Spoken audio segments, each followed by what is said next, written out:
What's up guys, Houndish here, and today we have the very first weekly refresh for season of The Chosen, and of course that means new stuff to do, so today we're going to jump in and break down the new weekly quest content. We also have a new Battleground in the Cosmodrome to check out, as well as all of the new weekly challenges that'll help us get some additional war table upgrades, XP and all of that stuff, so we'll round up what's new in the HELM, but also we'll take a look at vendor inventories, Eververse, the ordeal Nightfall, which should be coming with a new strike weapon this week, and then we've got all of our other activities and noteworthy updates from Bungie. So as always, I hope you enjoy this one. But guys, up first, this video is brought to you by Ridge Wallets. They sent me a couple of these to check out, and they are my absolute new favorite. You can see these are uber slim and sleek, also able to hold and protect a bunch of cards, and built from industrial materials like this aluminium gold ridge, with a cash strap to hold those additional notes. These things are really neat, and they come in more than 30 styles and colors, plus you can save 10% with code Houndish in the store. So if you want to check that out, the link is down below. But now, as we get into the game today, we can see that we've got Challengers Proving 2 as a milestone right there, and we need to visit the war table in HELM for a mission update. And so this is going to be the weekly quest for week 2.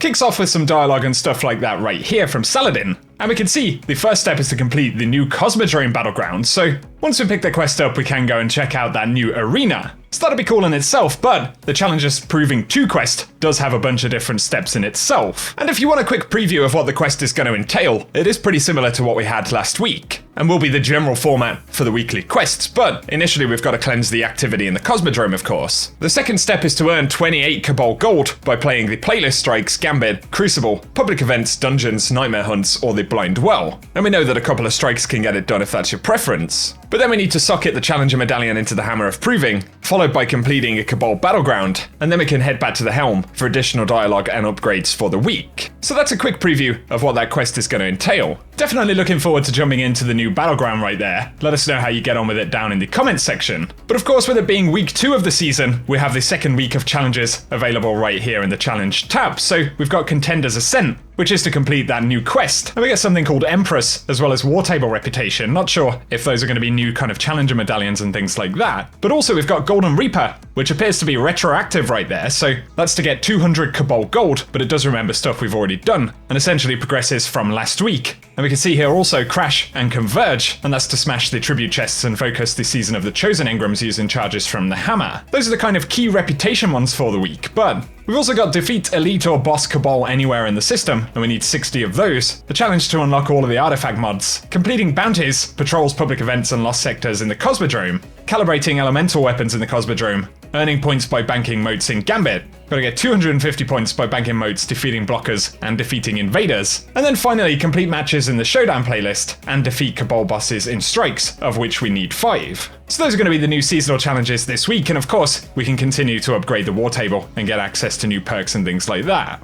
When it comes to the Nightfall ordeal this week, we do have the Arms Dealer as the featured strike, so that'll be an interesting one to jump in and complete. We can see Nightfall weapons are dropping right here, and they do apparently drop on a kind of rotation. So last week we had Shadow Price, and that means this week we're either going to get the Swarm or Palindrome. No way to be certain until one actually drops, but once we see what we get this week, we are going to know what the rotation will essentially be. So let us know down in the comment section if you happen to pick up the Nightfall weapon for the week and which one you get. I'll be sure to pin that to the top comment as well down below. It's also worth mentioning, higher difficulty versions of these ordeals will have better chances at getting these Nightfall weapons, of course. But otherwise, Pinnacle gear is available across all of these playlists once again.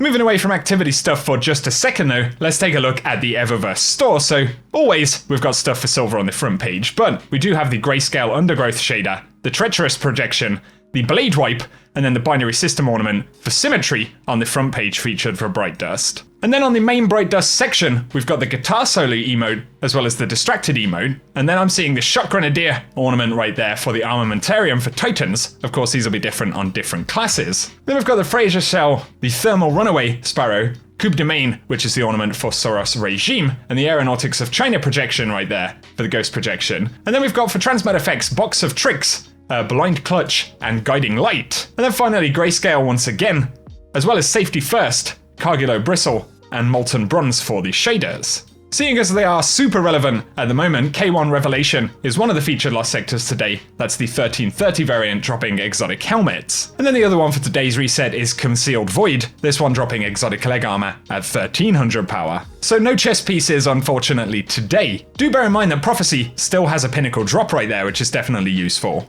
Also, the other dungeons on Dreaming City and the Moon right here do have some updated weapon rolls that we can go and pick up, so worth bearing those in mind, although they don't have updated power drops at the minute. We do have Showdown featured in the Crucible right here this week, and of course Trials will return on Friday with even more new gear, but otherwise Pinnacle gear is available across the playlists, as well as some of those new playlist weapons that we got at the start of the season last week. We're also getting a bonus to Infamy inside of Gambit this week, so it should be double throughout the week and triple over the course of the weekend. Let's take a very quick look right here at Banshee in the tower.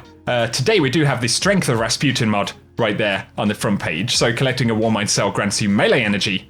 And then we've got boss spec, could be useful right there, Strength of Rasputin. And of course, take advantage of these updated kind of material turn-ins that you can do, allowing you to turn in 100 materials at once and get an engram at Banshee. That's pretty useful. Focusing on the Europa director for a moment though, we do have Agility as the Simulation Exo challenge for this week. All these still dropping Pinnacle gear. The Eclipse Zone is over in Asterion Abyss, and we can see the featured Empire Hunt is the Warrior. Still getting Pinnacle gear from Deepstone Crypt right there, and the Copies of Copies challenge is available this week for bonus Pinnacle drops. And of course, don't forget to pick up those Stranger Fragment quests that have been updated for the new season. We do have some new ones available if you haven't done them just yet. Finally, on the Director, if you happen to be interested in other content on the Moon, we do have Nightmare Hunt's Despair, as well as Insanity, and then Anguish right there. And if you want to jump into the Garden of Salvation, the challenge mode to this week will be 0 to 100. To mention some known issues for this week, but Bungie are tracking a problem where Cabal Gold isn't dropping from raid or dungeon completions, but also socketing the Hammer of Proving prior to receiving a quest step, and players will need to resocket the hammer to progress. Bear that in mind with the quest today. Also, Ascendant Shards from the Crucible and Gambit rank rewards cannot be acquired with a full consumable inventory.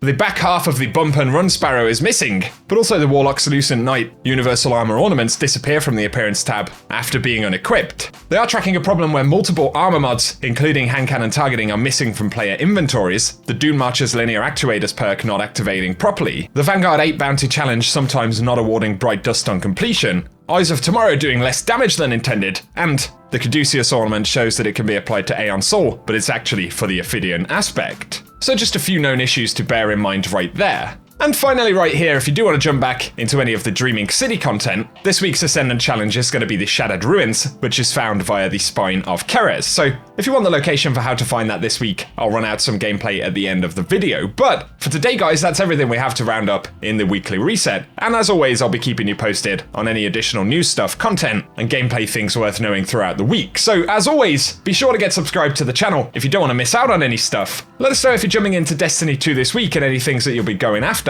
But also, if you have enjoyed this video, a like rating down below very much helps us out. But for today guys, thanks a lot for tuning in, and I'll catch you all very soon.